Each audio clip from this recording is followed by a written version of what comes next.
If you're like me, you're enjoying Bill O'Reilly's new book about the killing of Abraham Lincoln, such a horrible event. But in today's history video, I'd like to pick up where that ends.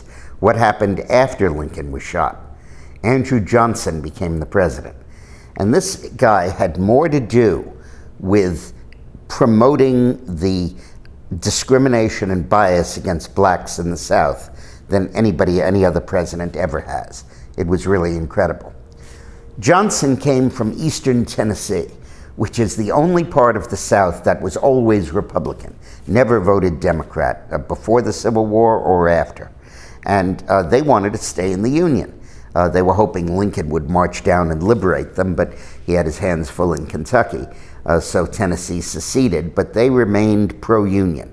And when the North conquered Tennessee, or liberated it, Andrew Johnson became the wartime governor of Tennessee, remained a Democrat. He was a racist. He hated blacks, but he also hated the Southern aristocrats who were slave owners and wanted to stay in the Union.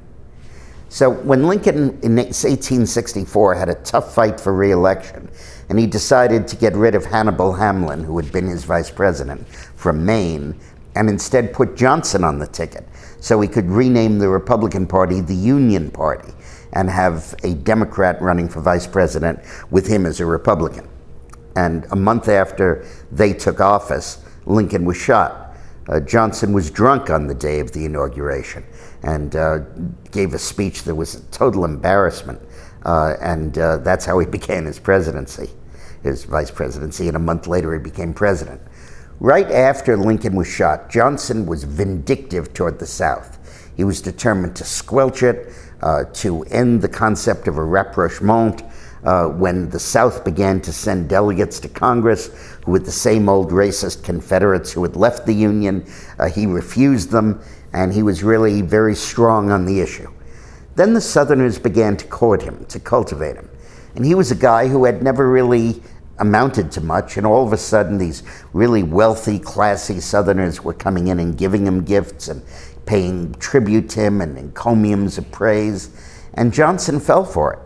And he began a policy of eliminating black rights in the South.